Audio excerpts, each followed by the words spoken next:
Okay, so a little bit about myself first. I'm 50 years old right now. My brother is 6 years younger, and I arrived here when I was 16. I finished year 10 in Israel, in the city of Nahariya. My brother, I think, finished year 3 or year 4, and I jumped into year 11 at Scopus. So imagine getting into Mount Scopus into year 11, doing maths, biology, chemistry, etc., with very basic English.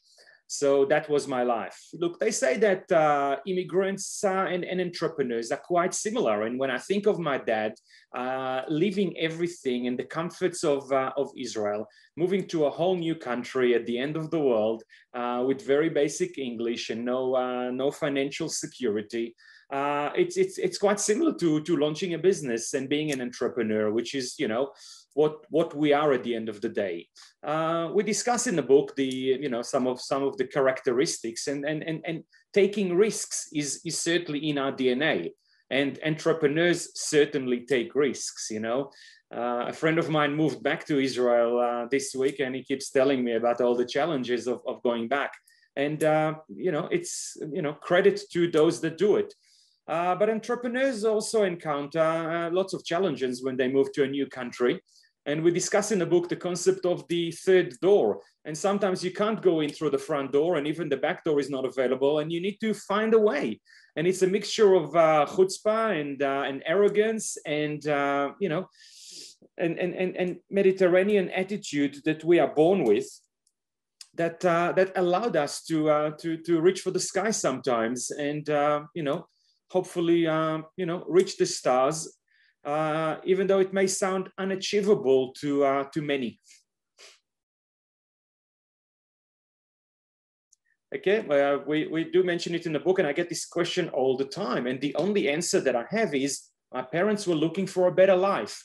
And having grown up in Israel in the 70s and 80s, we grew up in the city of Nahariya.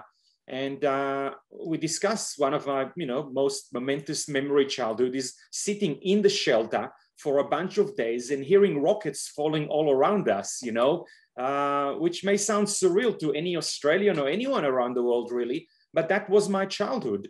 And when the rockets stopped falling, one of our most exciting games was to run around the neighborhood and try and find the biggest piece of shrapnel. And the kid that found the biggest piece was the king for the day. Israel in the 80s was as a completely different place. But both the economy and security. And I think my parents were just looking for an easier, simple life. And we certainly have found it in the tranquility of Melbourne.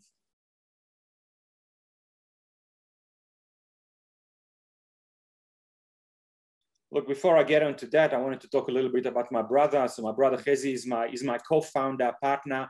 We've built a bunch of businesses together in the past, and it looks like we'll be continuing to build various businesses in the future. One of our first employees said the following line, that this business would not have succeeded with 2 Gabbys, and it would not have succeeded with 2 Hezis. It really needed one of each. And when I do meet founders that tell me about their amazing business idea, I always encourage them to go and find a co-founder that is different to themselves. And myself and my brother are very, very different. And again, this is the reason that we've succeeded. So you can run a business on your own, but we have found out that you can, it's a lot more fun doing it with someone else and sharing it with someone else, especially if it's a family member that you get along with. But we also have discovered that you can achieve so much more, because over the years we have worked on various different projects, and sometimes it would be in different offices and different suburbs. But that allowed us to be able to build more. Talking about trust, I am a very, very trusting person. It's part of my DNA. I love people, and I think that I become very warm with people. Strangers do appreciate that, and they appreciate the openness. I'm always open. I always tell the whole truth the way that it is. Call it Israeliness, call it all of the above. Again, in the book, we discuss about building relationships, and relationships get built. Again, we're talking by Zoom right now for different reasons, but they're being built over the dinner table, lunch table, walking around Caulfield Park, spending time with someone and getting to know who they are.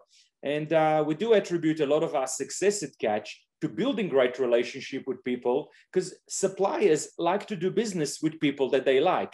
And if you don't like the person on the other side, you always have other options and other ways of achieving success. But it's so much more and so much better doing it with friends. Some people will disagree with that trusting element. I know a lot of people that fit into the other bracket, but I believe that, people are born nice, and as such, they deserve the trust.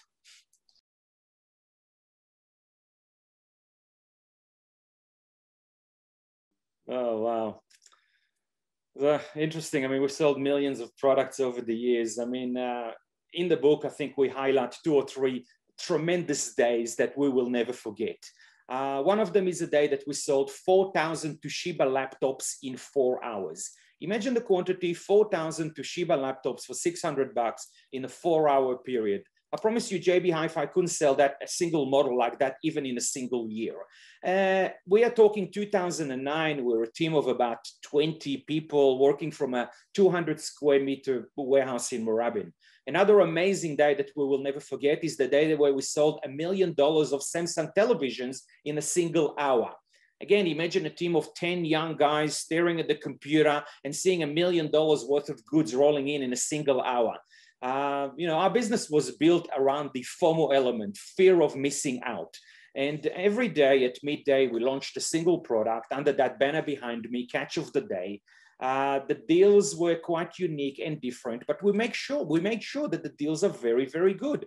And we ended up growing by word of mouth. People told their friends about this amazing deal, the latest pair of shoes or a watch or a laptop that they received. And the business just kept on growing. And by 2010, we were Australia's most watched online shopping site. And as they say, the rest was history. So look, we discussed the concept of culture in the book in quite a few pages, but when I talk about it face to face with someone, it's probably the topic that I find the hardest to talk about, because how do you to explain in 100 or 1,000 words something so special as culture? I am very proud, having not been in their business now for even a year and a half. People reach out to me every day and referring to us as the amazing building and business that we've created at the old Catch, the Catch that was there under Gabby and Hezi. And we managed to build a tremendous, high-achieving team that came to work every single day with a smile, went looking at the time to see if it's 5 o'clock so they could go home. We managed to build a team of what we like to call intrapreneurs. These are not entrepreneurs with an E, but intrapreneurs with an I, a bunch of leaders that really carry what we like to call the Catch DNA, come to work and with leadership and with great attitude to build and to lead. And when you put a lot of people like that within one building, some magic happens, and that magic is that culture. We never hired by caring about what someone's resume is like, whether they went to such and such school or such and such university. It was very much about personality and can you fit into this business? And of course, are you an expert within your area of expertise?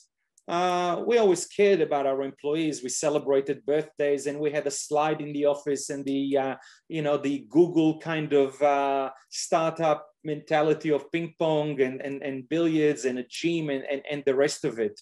But this is something that anyone can do and add to a building. But again, I'm very proud to say that we managed to create something very special. I encourage everyone to read that book and hopefully learn more from it, because as I mentioned, there's only so much that can be said.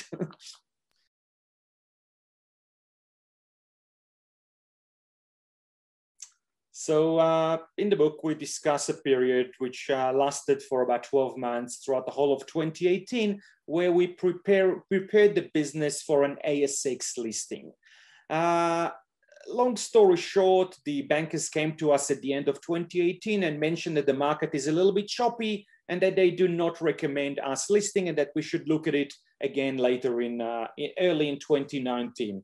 My brother, has a little paragraph around that section, And he says the following: Gabby and Hezi were so happy where that cancellation happened because we never wanted to be a part of a listed company on the ASX. It's not us. We don't like to wear suits and ties. We don't like to explain our thinking. We like to go and execute and not spend our time doing reporting and too much analysis.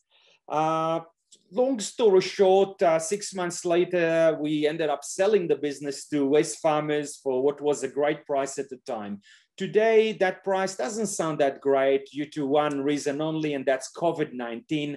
The whole world has realized that online shopping is a pot of gold, and it's a place to be. And the truth is, and I'm very honest about it, we have sold our business probably at the worst time ever to sell an e-commerce business. And today it's worth, 5, 6, or 7 times more than that, because so many more people have discovered online shopping just as we exited.